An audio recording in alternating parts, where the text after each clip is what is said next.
जोड़ी तेरी मेरी कभी ना टूटे, हम तुम कभी एक दूजे से ना रूठें। हम दोनों 7 जन्मों तक साथ निभाएंगे, हर पल मिलकर खुशियाँ मनाएंगे। वट सावित्री व्रत की हार्दिक शुभकामनाएं। आज मुझे आपका खास इंतज़ार है, ये दिन है वट सावित्री व्रत का। आपकी लंबी उम्र का मुझे खास दरकार है। वट सावित्री की हार्दिक शुभकामनाओं के साथ आइए मैं आपको लिए चलता हूँ मेरे YouTube चैनल आध्यात्मिक दुनिया की ओर। सभी भक्तजनों को राम राम। आज मैं आपके लिए लाया हूँ वट सावित्री कथा, जिसे आम भाषा में बरसात पूजा के नाम से भी जानते हैं। चलिए कथा शुरू करने से पहले हम चाहेंगे आप सभी भक्तजन मेरे YouTube चैनल आध्यात्मिक दुनिया को सब्सक्राइब जरूर करें।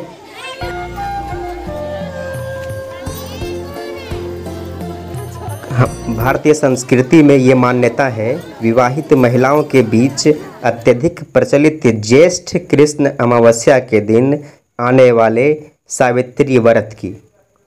सावित्री व्रत भारतीय महिलाएं बड़े ही श्रद्धा के साथ मनाते हैं। क्यों मनाते हैं, क्या पौराणिक कथाएं हैं, क्या परंपराएं हैं, क्या रीतियां हैं, क्या रिवाज हैं, चलिए उसके बारे में जानते हैं। कहते हैं भद्र देश के एक राजा थे जिसका नाम अश्वपति था। भद्र देश के राजा अश्वपति के कोई संतान ना थी। उन्होंने संतान की प्राप्ति के लिए मंत्रोच्चारण के साथ प्रतिदिन 1 लाख आहुतियाँ दी। 18 वर्षों तक यह कर्म जारी रहा। इसके बाद सावित्री देवी ने प्रकट होकर वर दिया कि राजन, तुझे एक तेजस्वी कन्या पैदा होगी।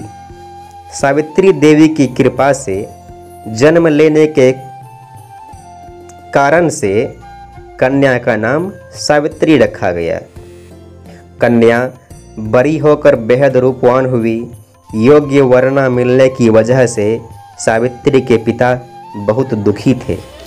उन्होंने कन्या को स्वयं वर तलाशने भेजा। सावित्री तपोवन में भटकने लगी। वहाँ साल्व देश के राजा धूम्रसेन रहते थे। क्योंकि उनका राज्य किसी ने छीन लिया था, उनके पुत्र सत्यवान को देखकर सावित्री ने पति के रूप में उनका वरण कर लिया। ऋषिराज नारद को जब यह बात पता चली तो वह राजा अश्वपति के पास पहुँचे और कहा कि हे राजन, यह क्या कर रहे हैं आप? सत्यवान गुणवान है, धर्मात्मा है और बलवान भी है, पर उसकी आयु बहुत छोटी है। वह अल्पायु है, 1 वर्ष के बाद ही उसकी मृत्यु हो जाएगी। ऋषिराज नारद की बात सुनकर राजा अश्वपति घोर चिंता में डूब गए। सावित्री ने उनसे कारण पूछा तो राजा ने कहा, पुत्री, तुमने जिस राजकुमार को अपने वर के रूप में चुना है वह अल्पायु है। तुम्हें किसी और को अपना जीवन साथी बनाना चाहिए। इस पर सावित्री ने कहा, पिताजी, आर्य कन्याएं अपने पति का 1 बार ही वरण करती है। राजा 1 बार ही आज्ञा देता है और पंडित 1 बार ही प्रतिज्ञा करते हैं और कन्यादान भी 1 ही बार किया जाता है। सावित्री हठ करने लगी और बोली, मैं सत्यवान से ही विवाह करूंगी। राजा अश्वपति ने सावित्री का विवाह सत्यवान से कर दिया। सावित्री अपने ससुराल पहुंचते ही सास ससुर की सेवा करने लगी। समय बीतता चला गया। नारद मुनि ने सावित्री को पहले ही सत्यवान की मृत्यु के दिन के बारे में बता दिया था।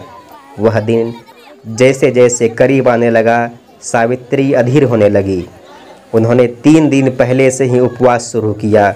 नारद मुनि द्वारा कथित निश्चित तिथि पर पितरों का पूजन किया। हर दिन की तरह सत्यवान उस दिन भी लकड़ी काटने जंगल चले गए। साथ में सावित्री भी गई। जंगल में पहुंचकर सत्यवान लकड़ी काटने के लिए एक पेड़ पर चढ़े। तभी उसके सिर में तेज दर्द होने लगा। दर्द से व्याकुल सत्यवान पैर से नीचे उतर गए। सावित्री अपना भविष्य समझ गई। सत्यवान के सिर को गोद में रखकर सावित्री सत्यवान का सिर सहलाने लगी। तभी वहाँ यमराज आते दिखे। यमराज अपने साथ सत्यवान को ले जाने लगे। सावित्री भी उनके पीछे पीछे चल पड़ी। यमराज ने सावित्री को समझाने की कोशिश की, यही विधि का विधान है, लेकिन सावित्री नहीं मानी। सावित्री की निष्ठा और पति परायणता को देखकर यमराज ने सावित्री से कहा, हे देवी, तुम धन्य हो, तुम मुझसे कोई भी वरदान मांगो। सावित्री ने कहा कि मेरे सास ससुर वनवासी हैं और अंधे हैं, उन्हें आप दिव्य ज्योति प्रदान करें। यमराज ने कहा, ऐसा ही होगा, जाओ, अब लौट जाओ। लेकिन सावित्री अपने पति सत्यवान के पीछे पीछे चलती रही। यमराज ने कहा, देवी, तुम वापस जाओ। सावित्री ने कहा, भगवान, मुझे अपने पतिदेव के पीछे पीछे चलने में कोई परेशानी नहीं है। पति के पीछे चलना मेरा कर्तव्य है। यह सुनकर उन्होंने फिर से उसे एक और वर मांगने के लिए कहा। सावित्री बोली, हमारे ससुर का राज्य छिन गया है, उसे पुनः वापस दिला दें। यमराज ने सावित्री को यह वरदान भी दे दिया और कहा, अब तुम लौट जाओ। लेकिन सावित्री पीछे पीछे चलती रही। यमराज ने सावित्री को तीसरा वरदान मांगने को कहा। इस पर सावित्री ने 100 संतानों और सौभाग्य का वरदान मांगा। यमराज ने इसका वरदान भी सावित्री को दे दिया।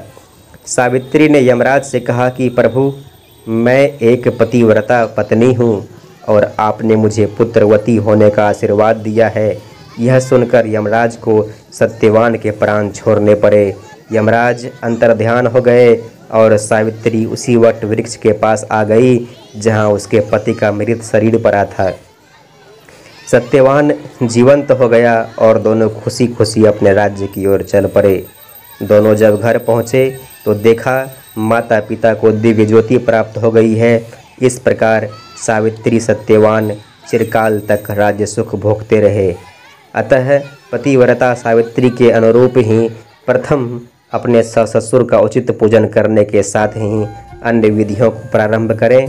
वट सावित्री व्रत करने और इस कथा को सुनने से उपवासक के वैवाहिक जीवन या जीवन साथी की आयु पर किसी प्रकार का कोई संकट आया भी हो तो वो टल जाता है।